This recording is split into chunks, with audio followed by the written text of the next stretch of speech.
আসসালামু আলাইকুম প্রিয় দর্শক, আশা করি আপনারা ভালো আছেন। একটি চূড়ান্ত কথা বলি ভাই, Lionel Messi, CR7, Cristiano Ronaldo, আমি কিন্তু দুজনেরই ফ্যান, কিন্তু আপনাদের কাছে যেটা আসলে রিফুট দেওয়ার ক্ষমতা যতটুকু রাখি ততটুকু আপনাদের কাছে বলবো।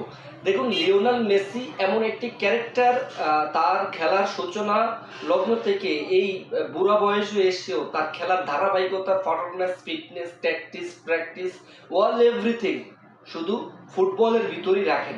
আপনি CR7 ক্রিস্টিয়ানো রোনাল্ডোর দিকে তাকান, তার একটু হয়তো ইগো বেশি, খেলার প্রতি একটু ইগো বেশি, কিন্তু দেখুন তার কোনো বড় বড় অ্যাচিভমেন্ট নাই, শুধুমাত্র ইউরোপের একটি কাপ জিতেছিল এবং তিনি বিশ্বকাপ জয় হতে পারে নাই, এবং তার দলটাকে, পর্তুগাল দলটাকে বিশ্বমঞ্চে বা বিশ্বকাপের ফাইনাল পর্যন্ত নিতে পারে নাই।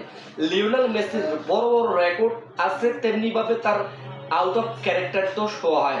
আপনি দেখুন, লিওনেল মেসি 2014-তে সে ফাইনাল নেন তার ক্যাপ্টেন্সির কারণে, এবং তার খেলার প্র্যাকটিস বলেন অথবা খেলার একটা ইউনিটি, ভারসাম্য, ব্যালেন্স শুধুমাত্র লিওনেল মেসির আন্ডারেই কিন্তু চলতেন। সেই 2014 সালে ফাইনালে যান জার্মানি এগেনস্টে, হয়তো আনফরচুনেটলি লিওনেল মেসির দল হেরে যায়। দেন 2022 সালেও ফাইনালে, 2026 সালেও ফাইনালে, কিন্তু আপনি CR7 এর দিকে তাকান, কয়বার ফাইনাল নিয়েছেন? শুধুমাত্র কোয়ার্টার ফাইনালেই ক্লোজ আপ করতে পারে না।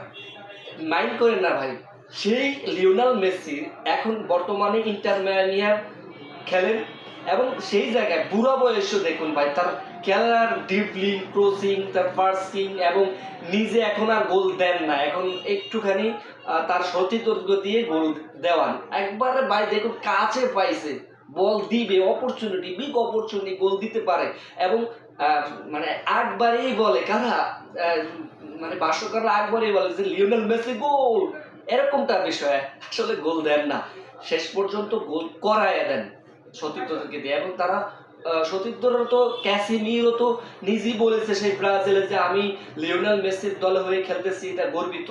এবং ল্যান্ডস্কো, সেই ফোরল্যান্ডের সেই প্লেয়ারটাও অন্য এক মানে বার্সেলোনা ছেড়ে ইন্টার মিয়ামিতে যোগদান করেছেন।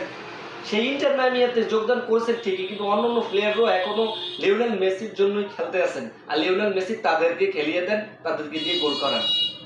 লিওনেল মেসির ক্যারেক্টারটা জানেন আপনি? 26 সালে খামোকা ম্যাচটি হেরেছে, কিন্তু এটা অনেক প্রেশার ক্রিয়েট হয়েছে যতটুকু আমরা সোশ্যাল মিডিয়াতে জানতে পেরেছি। আই হোপ দ্যাট এটা ভালো করে অফিসিয়াল স্টেটমেন্ট আসবে। তো কেন, কিভাবে স্পেনের এগেনস্টে ঠকবে? ভাই, স্পেন খারাপ দল না, বা তারা অবশ্যই ডিজার্ভিং জয় পায়। দেখুন, আর্জেন্টিনাও এবারও ব্যাক টু ব্যাক চ্যাম্পিয়ন হয়তো, বিশ্ব চ্যাম্পিয়ন, সেটা হয়তো অনেক কাহিনী হয়েছে। যাই হোক, এটা তার গল্প। এখন আমি যেটা রেকর্ড বলতে চাইছি, অ্যাসিস্টের দিকে তাকান আপনি লিওনেল মেসির, ওয়াও ওয়াও প্লেয়ার, বুড়ো বয়সে কি খেলোয়াড়। কিন্তু CR7 ক্রিস্টিয়ানো রোনাল্ডো অতটা ভাই, CR7 লিওনেল মেসির মতন না।